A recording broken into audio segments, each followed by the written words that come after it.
কালি অৰ্থাৎ 2 জুলাই 2026 তাৰিখৰ দুপৰীয়া ঠিক 12:30 মান বজাৰ পৰা আজি অৰ্থাৎ 3 জুলাই 2026 ৰাতি প্ৰায় 10:30 মানলৈকে মই সম্পূৰ্ণৰূপে লঘোণে আছোঁ। এইটো কোৱা হয় ৱাটাৰ ফাষ্টিং। পানী খাই আছোঁ।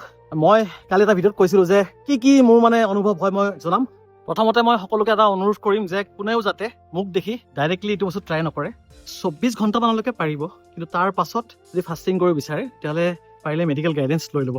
এতিয়া মই কৈ আছোঁ শুনক, মই যোৱা প্ৰায় 34-35 আৱাৰ্ছমান কেৱল পানী আৰু পানীত মিহলাই নিমখ লৈ খাই আছোঁ। কাৰণ মই কালি কৈছোঁ যে খাদ্যৰ অবিহনে জীয়াই থাকিব পাৰি, কিন্তু পানী আৰু লৱণ অৰ্থাৎ মিনাৰেল ইলেক্ট্ৰলাইটৰ অবিহনে জীয়াই থাকিব নোৱাৰি। সেইকাৰণে অকল পানী আৰু পানীত নিমখ মিহলাই খাই আছোঁ। কোনো স্পেচিয়েল নিমখ নহয়, এই আমাৰ এইটো টাটা নিমখ আছে, সেই নিমখ মিহলাই খাই আছোঁ আৰু যথেষ্ট পৰিমাণে পানী খাইছোঁ। প্ৰথম দিনাখনৰ মই অনুভৱটো কম। ফাৰ্ষ্ট অনুভৱটো হৈছে যে চাওক, আগতে মই 16-18 ঘণ্টাৰ ফাষ্টিং আৰামছে কৰিব পাৰিছিলোঁ। এবাৰ দুবাৰ 24 ঘণ্টা ফাষ্টিং কৰিছিলোঁ। সেইকাৰণে প্ৰথম যিখিনি হয় সেইখিনি মই জানো মানে কি হয়। প্ৰথম হ'ব আপোনাৰ আগতে যদি আপুনি নাভাবাকৈ ফাষ্টিং নকৰাকৈ মানে এনে যদি ফাষ্টিং থাকিলেহেঁতেন আপোনাৰ ভোক নালাগিলেহেঁতেন, কিন্তু যেতিয়া আপুনি ভাবে ন আজি নাখাওঁ, তেতিয়া আপোনাৰ ভোক বেছিকৈ লাগা আৰম্ভ হয় আৰু খাদ্যৰ গোন্ধবিলাকে অলপ বেছিকৈ দিগদাৰি দিয়ে আৰম্ভ কৰে। চ' মোৰ প্ৰথম 8 ঘণ্টামানতে ভোক লগা আৰম্ভ হ'ল। অৰ্থাৎ ৰাতি যেতিয়া ভাত খাওঁ ন, ৰাতি প্ৰায় 7-8 বজাত মোৰ বিৰাট ভোক লাগিলে। পানী খালোঁ, পানী চানী খাই মেলি মই একদম পূৰা জোৰ জবস্তি শুই গ'লোঁ আৰু ৰাতিপুৱা উঠিলোঁ। ৰাতিপুৱা উঠোঁতে মোৰ সাধাৰণ অলপ মাইল্ড এটা উইকনেছ টাইপ আহিছে। মই গম পালোঁ যে মোৰ ডিহাইড্ৰেশ্যন হৈছে। পানী খালোঁ, পানী খোৱাৰ পিছত দিনটো বহুত ব্যস্ত থাকিলোঁ দিয়ক। এই আমাৰ ঘৰটোৰ মানে প্ৰায় টিং লগোৱা 20 বছৰ মানে হ'ল নেকি। সেই টিংখন চেঞ্জ কৰিবৰ কাৰণে টিং আনিব গ'লোঁ। অলপ খোজো কাঢ়িলোঁ, বহুত মানে হেভি এক্সাৰচাইজ কৰা নাই, খোজ কাঢ়িছোঁ। কালি কোনোবা এটাই প্ৰশ্ন কৰিছিল যে এক্সাৰচাইজ কৰিবনে নাই। সেইখিনি খোজ কঢ়াৰ পাছত মই ঘৰতে অলপমান কাপোৰ চাপোৰবিলাক চিজিল কৰিলোঁ, কাৰণ কাইলৈ মই দেলহি গৈ আছোঁ। মানে বেগটো বান্ধিলোঁ। তাৰপিছত গা চা ধুই আবেলি 2-3টামান বজাত মই চামতাৰ হাফৰত গৈ পেচেণ্ট চালোঁ। অলপ আগতে অৰ্থাৎ প্ৰায় 9:30 মানত মই আহি ঘৰ পাইছোঁহি আৰু মই তেতিয়ালৈকে সম্পূৰ্ণৰূপে সুস্থ। মানে মাজতে এবাৰ দুবাৰ শৌচ কৰিব লাগে হা। শৌচ কৰিব গ'লে নৰ্মেল শৌচ হ'ব, কিন্তু অলপমান পাক মাৰি ধৰাৰ নিচিনা লাগে। সেইটো মানে কি হয়, ফাষ্টিং কৰিলে পেটটোৱে অলপ নিজক ঠিক কৰিব আৰম্ভ কৰে। এতিয়া মোৰ পেটৰ একো টেনশ্যন নাই। আচৰিত কথা, যেতিয়া 24 ঘণ্টা পাৰ হ'ল মোৰ লাহে লাহে ভোক নলগা হৈ গ'ল। এইটো কমেণ্ট মই কালিৰ ভিডিঅ'টোত পাইছিলোঁ। কোনোবাই লিখিছে যে পাছলৈ ভোক নলগা হ'ব। সঁচা কথা, 24 ঘণ্টাৰ পিছত ভোক নলগা হৈ গ'ল।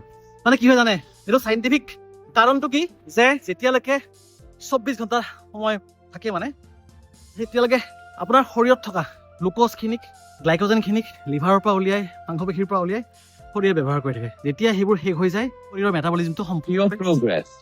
Distance 7 kilometers. হৈ গ'ল। Speed 13.9 kilometers per hour. Time 28 minutes 21 seconds. এয়া চাওক, প্ৰায় 28 মিনিট হৈ গ'ল। মই মানে কি হ'ল, আহি ভাবিছোঁ নহয় আজি দেখোন মূৰ চুৰ ঘূৰা নাই। মইতো আশা কৰিছিলোঁ যে মূৰ ঘূৰাব, তো মই ভাবিলোঁ নহয়, যদি মূৰ ঘূৰা নাই লেটছ চেক অলপ এক্সাৰচাইজ কৰিও।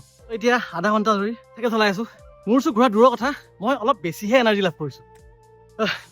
এইবিলাক শুনি জছত আহি কিন্তু কোনোৱে যাতে এইবিলাক কৰিব নাযায়। কিন্তু আপুনি ধৰক 18 ঘণ্টাৰ ফাষ্টিংটো আৰামছে থাকিব পাৰে। খালি বহুত দুৰ্বল মানুহ, প্ৰেগনেণ্ট মহিলা বা কিবা কিবি মেডিচিন চলি থকা মানুহে ডক্টৰৰ অনুমতি অবিহনে যাতে নকৰে। মই এতিয়া ঘৰ যাম, প্ৰায় ধৰক আৰু 2-3 কিলোমিটাৰমান চলাই। তাৰপিছত মই শুম। ৰাতিপুৱা মই এয়াৰপৰ্টৰ পৰা আৰু এটা ভিডিঅ' বনাম। মানে ৰাতিপুৱা মোৰ দেলহিৰ ফ্লাইট আছে। এতিয়া কাইলৈ দেলহি গৈ আছোঁ, ঘৰ গৈ আছোঁ, মানে ইখন ঘৰৰ পৰা সিখন ঘৰ গৈ আছোঁ। এতিয়া ঘৰত যোৱাৰ লগে লগে খানা চানা ৰেডি হৈ থাকে। তো মোক সোধা হৈছে কালি তুমি খাবানে?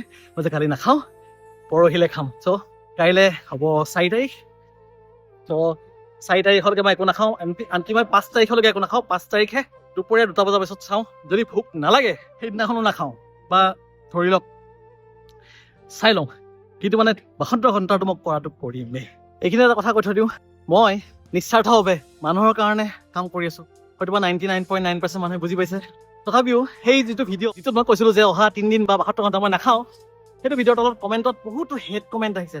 মোৰ মানে বেছি নহয় আৰু 5-6টামান এনেকুৱা কমেণ্ট আহিছে, য'ত মানে মোক মানে গালি পৰা হৈছে। একো নাই, মই সজি মানুহ ন, মোক সেইবিলাকৰ দ্বাৰা মোক হিলাব নোৱাৰে। আচলতে মোৰ তেখেতলোকৰ প্ৰতি মোৰ দয়াহে উপজিছে। একো নাই, তেখেতলোকক গম পাব এদিনাখন। তেখেতলোকৰ হয়তোবা ঘৰৰ মানুহে মোক ভালেই পায়, একো নাই, তেখেতলোকেও ভালে থাকক। হেড কমেণ্ট আহিলোঁ, যিটো মোৰ মিছন মই এইটো কৰি যামেই। ঠিক আছে, okay guys, love you guys, by.